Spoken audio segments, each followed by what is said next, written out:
Hey everyone, Froe here for another vanilla-ish Let's Play episode. I hope you guys are doing alright today. I'm doing pretty fine myself. Last episode we installed that RPG Datapack texture pack that changes some of our stuff into unique textures, which I think is awesome. So let's just take a look at them. I didn't really showcase it too well. So we got Tome of Chaos has a new custom texture. I really like that. And our Maelstrom and Javelin are pretty awesome as well. And Ember and Longbow of the Cleric. And then like normal weapons and swords and stuff don't really get a different texture. In fact, it actually removes the enchantment glint on normal items. That's why my tools and stuff, even though they're enchanted, look like normal diamond tools. And at first I was kind of unhappy about that, but looking at my character, I really like that now. I'm less shiny and I really like the red color of my hat now. But yeah, while I was looking through this, I noticed that the cleaver doesn't have sharpness on it, and I actually kind of wanted to use that as a tool because it actually has looting 5 on it as well. So let's go ahead and give it sharpness 5.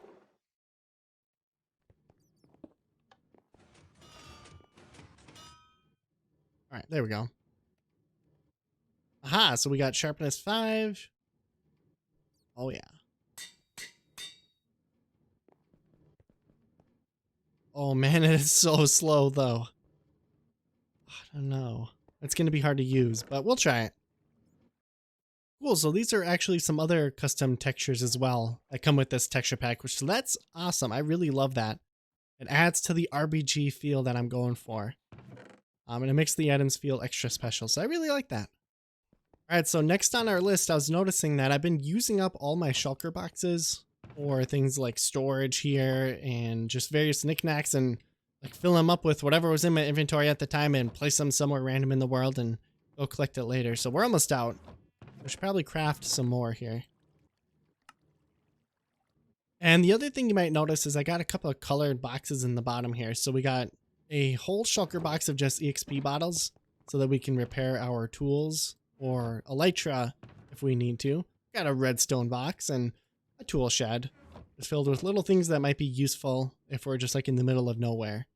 We got like shears and flint and steel. Got every type of enchantment we need for our shovels and weapons. A couple of totems and some water. Just in case we need them. So I want to name another shulker box backpack. Put some food inside of it. Some fireworks. Some iron, some coal, some anvils, some name tags.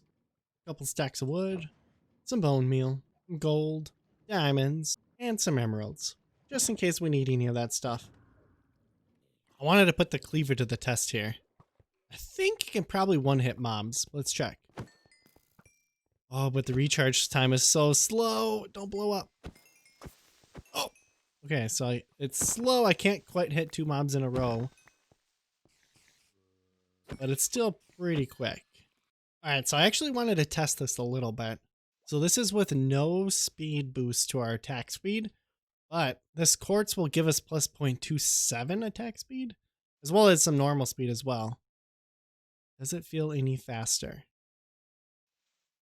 Maybe a little bit faster. Yeah, it's a little bit faster, but not quite enough to make a difference compared to having plus 6 health and 5 armor, especially since we have an elytra. So like this only gives me 14% speed boost versus having more health and stuff. And the more I play this data pack, the more I kind of start to value health and armor over speed like I used to. All right, that got me curious. So let's take a look. Tomes of Chaos will give you speed boost and then also an attack speed boost as well. And attack damage boost. And we get these from the Illusioner boss mob, I think. So it might be a good idea to try to get a couple more of these to see if we can get ones with better stats. Because it looks like they have pretty high ranges. Like this one would be really good if it also gave more health like this book does. And then conversely, we also have our unique shield dropped from the Viking boss mob. And he will increase your attack speed. And then so will a legendary, I think any legendary piece of armor will. Because like these are all legendary. Oh no, these aren't. These are like King Arthur's chain trousers, so they're unique. But regardless, they give you an attack speed bonus as well. So it might be a cool idea to kind of max out our attack speed so we can use this weapon a little bit more effectively. All right, so I think actually what our plan is, we're going to try out a bunch of different weapons and do some boss mob farming. I guess I can't talk today. So we got like a whole bunch of unique weapons and armor and stuff. We're just going to try different combinations of them out and see like what the major benefits of all of them are.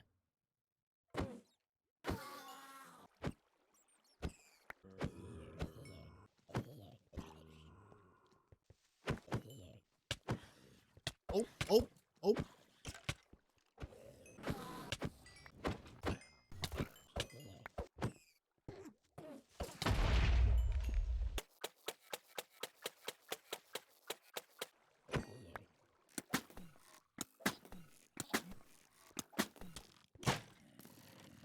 All right, so these bows kind of suck. Yeah, so I've been trying some of our unique weapons and gear and stuff we got here, and I'm finding that the axe and the sword are probably our best bet. But the rabbit's foot actually is a pretty good complement for either because it gives us luck and an attack damage. So it's pretty good for hunting boss mobs like this. All right, let's take a look at the loot. In this chest, we have just basically diamonds and a couple little odds and ends items. Here we got EXP. Here we got the ores and stuff we gathered during the trip. So almost a stack of iron blocks. Bunch of totems of undyings and stuff like that, which are pretty good. Whoa, that one's actually really good. And then just some relatively good gear or stuff that I haven't like organized yet. And then finally, our unique items. So we got quite a lot here. First off, on the top row, we got our legendary items. Some of them are pretty good. Some of them, like this one, are kind of junky. But overall, not bad. A legendary axe is nice because it's unbreakable. So it might be good as a tool. Got a couple of the Elixirs of the Illusioner. Got a legendary quartz, which I wanted to try out. Hey, what are you doing here? Oh man. I always forget how strong they are. Oh gosh, he's really kicking my butt. Oh, there's a second one. Okay.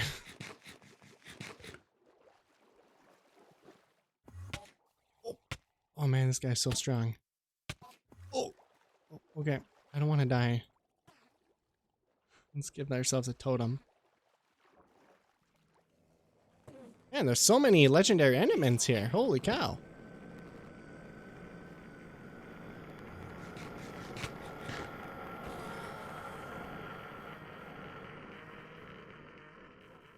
But that other guy seems like he's off me now, so back to here. Got our legendary gear. So we got, first of all, we got just like a new shield, which is pretty cool. Keeps teleporting all around. We got another one of these swords from that Viking guy, so it's like a backup, so that's pretty good. And then we got two of these, which are unique armors. And first of all, they give me fire resistance, which is awesome. And then they also make hostile mobs turn on fire as well if I'm within 5 blocks. And then they just have pretty decent stats. Nothing like fantastic, but not bad either.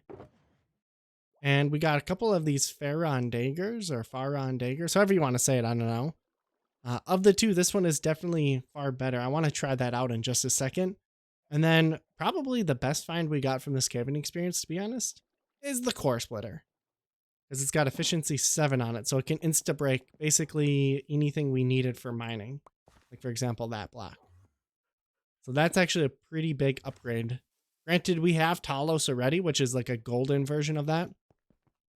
Somewhere here, Talos.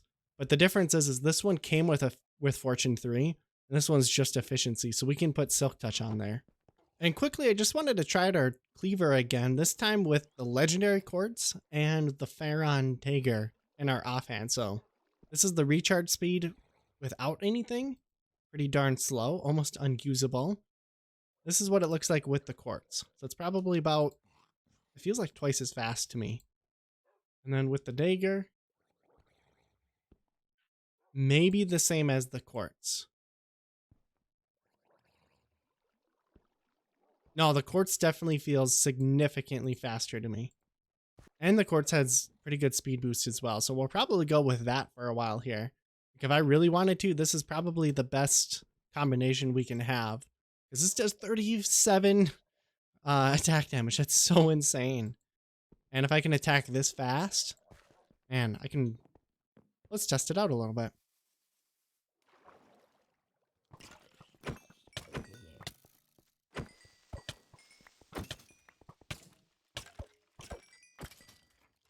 Yeah, I can basically just point and click and kill everything.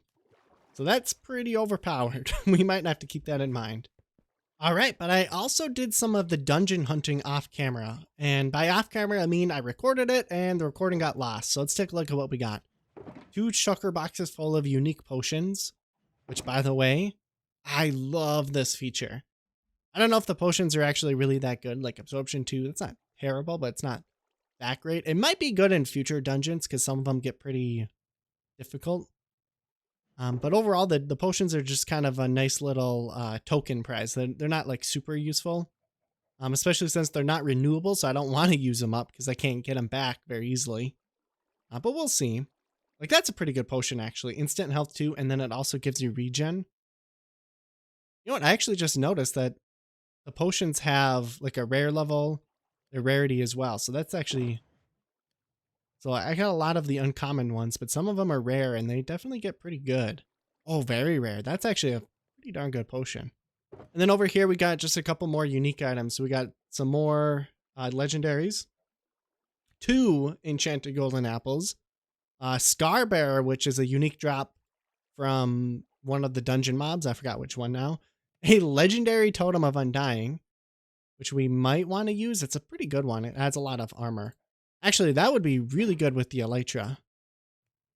That brings us up to a full bar. And then, you know, just some resources. We got the assassin, which is a pretty cool weapon. Shoots arrows that aren't affected by gravity. Oh, that's actually really neat. Let's see if we can hit that cow from here.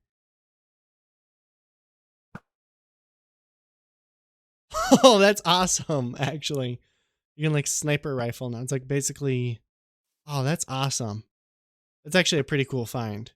It's good for people like me who aren't very good at the bow.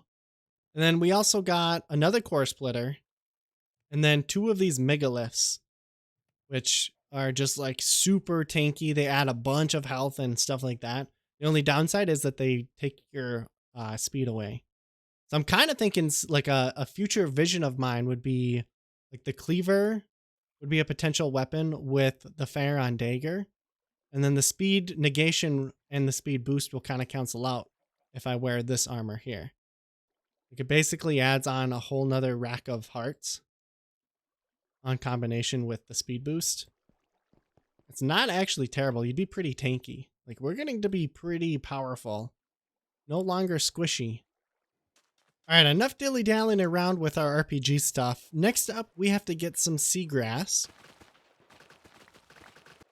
so we can breed some turtles so that they can lay some eggs so they can hatch the cute little baby turtles so we can get some scutes. And here's Sylvester. You guys remember him from last episode, right? So Sylvester will trade us string for emeralds. And we can take those emeralds and buy some buckets of cod. And we can take those cods and throw them into here. Well, they'll automatically be converted into empty buckets. And then, yeah, the fish, they don't survive this, unfortunately. Where did that... Oh, what the... That was weird. Oh, that's really strange. Do you see that? There we go. Hi. What are you doing here? Anyway, so the cod are going to funnel into here. And the empty buckets funnel over to here. And then what we do is we take that cod. And we trade it back to Sylvester. Giving us a ton of EXP and also pretty good profit of emeralds. And what we want those scutes for is to craft this potion, which is from Goat's Improved Potions Datapack. Like so. And these are going to give us 5 minutes of Dolphin's Grace. And we're going to use this to help us map out the rest of our known world here.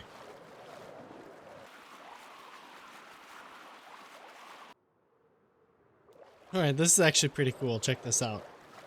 Wacha! Oh, that's actually really cool. So here's what the finished product looks like. Looks a lot better with the oceans filled in. And those Poseidon potions, man, those are really cool. I gotta make sure I stock up on a bunch of those in case I ever stop using that data pack. But we gotta move on to something else now.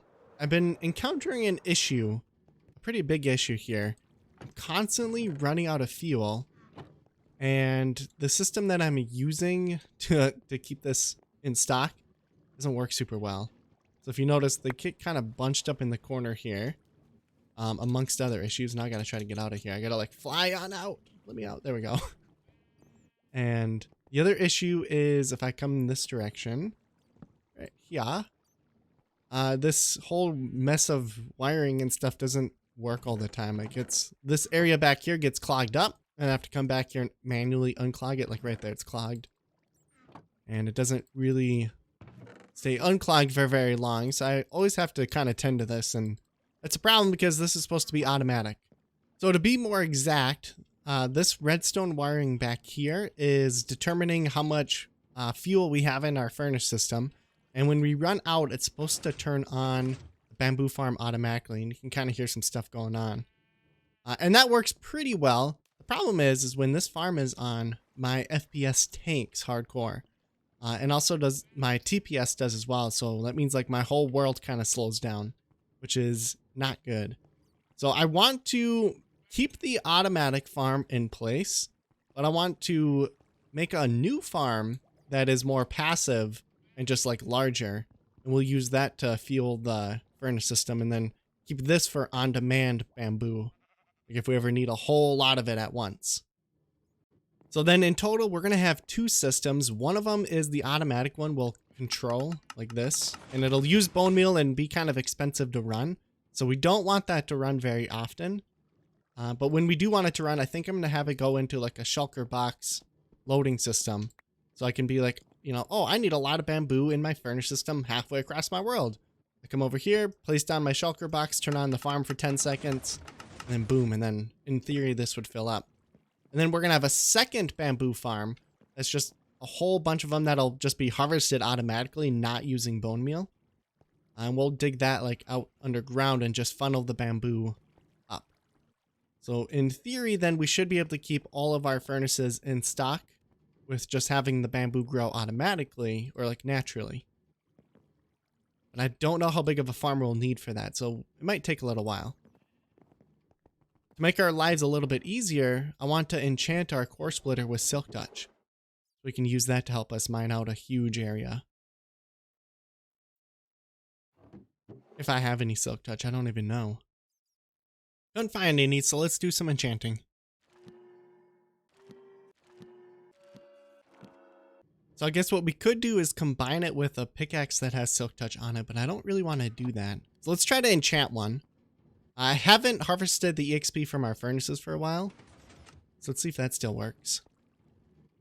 Cool, okay, so I should be able to take this out and get tons of EXP now.